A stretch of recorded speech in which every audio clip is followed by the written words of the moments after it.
menu.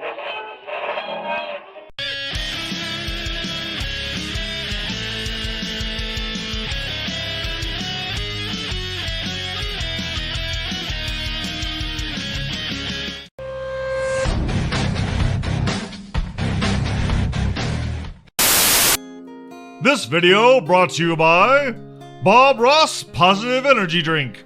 When you absolutely need to paint all of the happy little trees right this instant, trust Bob Ross Positive Energy Drink. Side effects may include an incessant urge to paint, a grand moustache, poofy hair, hallucinations, flashbacks, Vietnam flashbacks, the inability to see the bad in other people, and the voice of Mr. Rogers. Ladies and gentlemen, boys and girls, welcome to a Magnus Loot Crate discussion video. This thought's been kind of crossing my mind here and there, and it's one of those that really makes my brain itch, because I kind of have to wonder how other people view it, not just myself. So, the discussion of this video is, how Toon accurate do you need your bots to be? Now, in the realm of cartoon accurate, there are a lot of companies that do a really good job with it. Although, there are some points where cartoon accuracy, as it were, has to kind of go out of the window. So, I thought I'd throw this video out there, kind of get the discussion started, because I know a lot of people that just go bahooties over, oh, it has to be totally cartoon accurate. And with me, it's like, there's a certain point with some of my bots where the cartoon accuracy has to end, and I just want it recognizable as the bot that it is. So with that being said, let's get into it.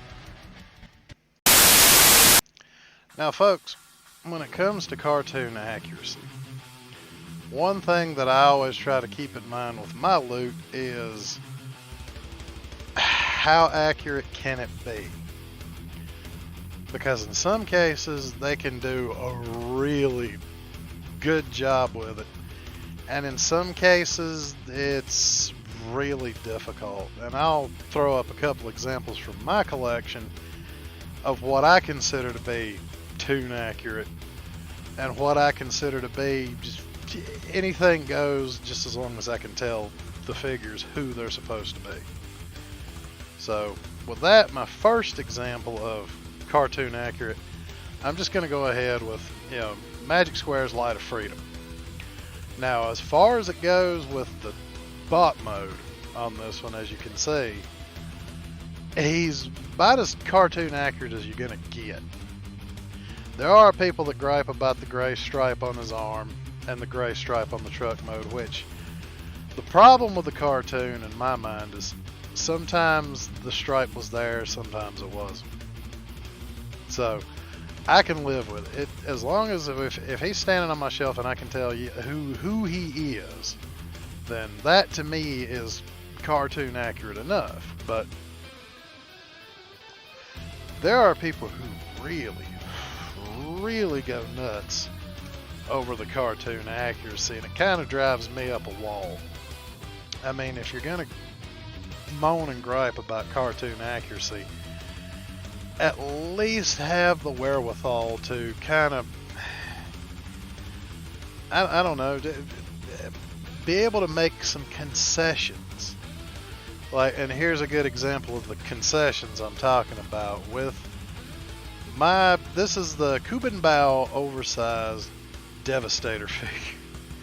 I don't think he's called Devastator because Kuban Bao's a knockoff company. But I got him for $100, and to me, he's Devastator. Now, the problem with cartoon accuracy is if you look at the actual cartoon model, Devastator's a little too flat and plain. He doesn't have the steam shovel coming up off the bulldozer on that one arm, and he doesn't have the crane bit of the backhoe coming off a scavenger. Really, some of the parts are missing. So how far do you have to go for cartoon accuracy on that? Does he have to become an absolute parts former, where you have to be able to pull those pieces off? And what about Hook's little crane on his shoulder, you know? But as you can see, you know, back here on my Devastator, my Cuban Bow Devastator, he's got all the parts hanging off of him.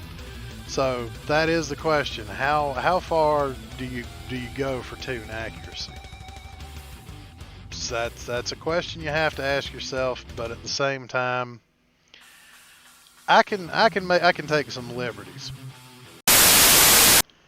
Now, in the realm of cartoon accuracy, here we have a side-by-side comparison of my Masterpiece Starscream and the Make Toys MTRM11 Meteor, which it was Howling Meteor, or you know, Screaming Star. You know, you get the joke. But if you look at a side-by-side comparison, honestly, to me, the Make Toys version is more cartoon accurate, I guess is the best way to put it. I mean, they both look good, don't get me wrong. But when it comes to that, you know, which one, I mean, the Takara one doesn't look as good to me as the Make Toys version. But that's the thing, you know, they both have a similar transformation. I own both, I've transformed them both. They've got a similar transformation. Both of them look decent in robot and their alt mode. But you know, when you're going on about cartoon accuracy, you kind of have to go with, okay, the Make Toys version does look a hell of a lot more like the cartoon, to be totally honest. And you know, because you know, they just kind of painted the cockpit gold, so you couldn't really see through it. The one on the Takara, as you can see, is kind of a little more see-through, which that kind of kills the cartoon accuracy for me. So I do like the Make Toys version better, but I mean, there's some people, I mean, you're talking about, there's at least 6 Seekers. So if you're gonna spend your money on these Seekers, you're talking about at least somewhere in the neighborhood of a $700 investment at the very least, and that's with the Make Toys Seekers. They're $119.99 each, and you're talking Starscream, Skywarp, Thundercracker, Ramjet, Thrust, Dirge, not to mention if you're one of those that, well, I want to also get Acid Storm, Sunstorm, Ion Storm, you know, you're talking at least 6 to 9 Seekers, all of them the exact same, well, not necessarily the exact same mold, but close enough. They're pretty much the same figure in different colors. Now with the cone heads, at least you're getting the variety of all 3 of them have specialized wings.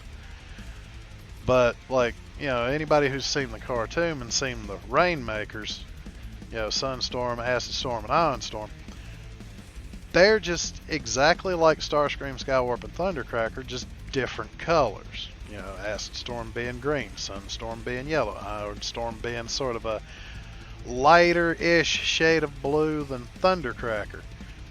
I mean, in the cartoon, they did show that you could kind of army build with the Seekers, which is good because that kind of pads out the ranks of the Decepticons. But at the same time, like I said, you're talking about at least a $600 to $700 investment with Make Toys just to get all 6 of the Seekers. You know, not to mention the extra ones if you decide you want those too.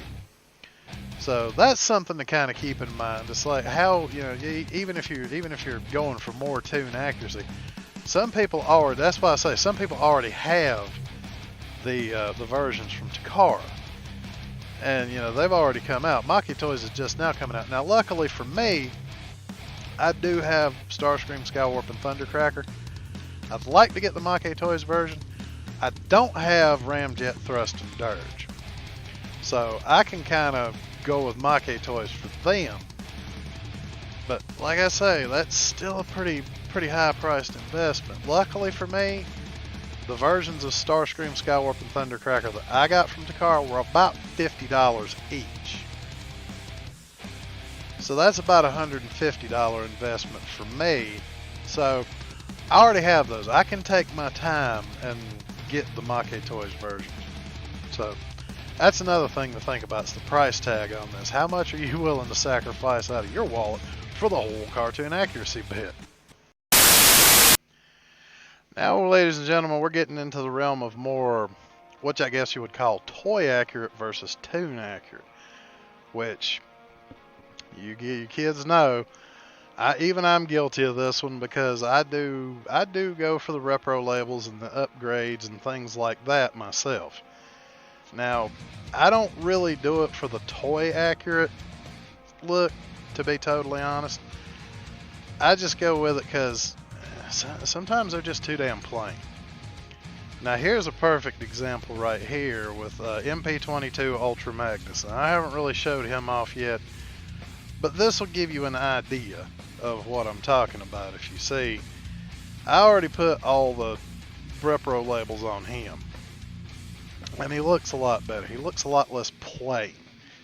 If you really want to go into that route, because he added on little lighter strips, a little bit more add-ons to his chest and whatnot.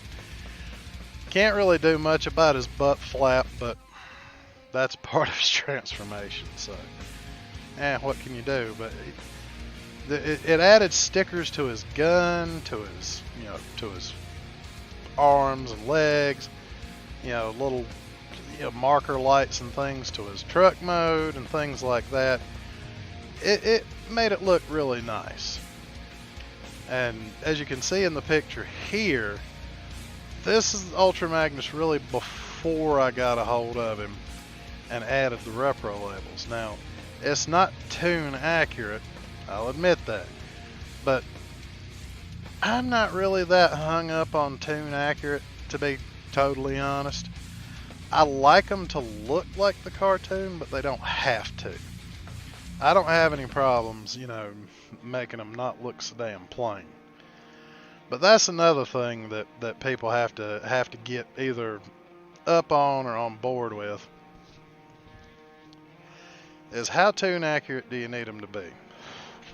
Now, you guys saw this guy, Quake Wave, in the Heroes Con special. Now, he doesn't really look that toon accurate, but he does look good. Now, this is an early Fans Toys release, so I think that was before they really got into toon accuracy, or maybe they were already into toon accuracy. But being quite honest, I think I'm perfectly happy with it. I do have MP29 Shockwave, but this one just looks better. So that's another thing that you have to keep in mind. Like I say, how toon accurate do they have to be? Do you mind if they're a little more stylized? And I know a lot of people that are just toon accurate Puritans. Now, Tidarium Hanger did a video about the new, I think it's MP17 Prowl figure, where he's more toon accurate, as it were. But really, to be honest with you, I don't see any reason to change him up for the Prowl I have here. This is my version of Prowl, the one that I got. I'm happy with it. I mean, he looks good. I really don't know what to say other than he just looks good. He looks fine to me. I mean, the new plus versions, they're all well and good. Yeah, they're more toon accurate, quote unquote. But I'm perfectly fine if I can look over at my shot, because you're gonna view it from a distance anyway. So what are you really gonna see? As long as you have the figure, I don't. There's a certain level of toon accuracy that I need, I will admit, but not that much. So, ladies and gentlemen, boys and girls, that is going to wrap up this Loot Crate discussion. I just kind of really wanted to do a short video on the topic of toon accuracy. I know it's a hot button topic with a lot of people. I really don't have a dog in this fight. I mean, I could show you the Perceptor figure that I've got, but I don't have him with me, and I'm not sure if I have any pictures of him. But if I do, you'll see it over here. But as far as that goes, I mean, he's not Toon accurate, but Fans Toys Tesla is going to be too hard to get a hold of, and that's the only Toon accurate Perceptor I know of. The secondary market's too expensive, but that's kind of the gist of the conversation, really. I'd like to hear your opinions on it. If you're a collector, how Toon accurate do you need them to be? I mean, I collect Legends figures, and Iron Factory does more of the IDW stylized stuff as far as those go. So, do you need them Toon accurate? Do you prefer the IDW look? What dog do you have in this fight? I'm perfectly content if I can look at the shelf, see the character, and I can tell who it is just by looking. That's about as Toon accurate as I need them to be. Although in some cases I do prefer a little more Toon accuracy, I'm not that hung up on it. So with that, we'll end the discussion. This has been Magnus's Loot Crate. You have a good night, and until next time.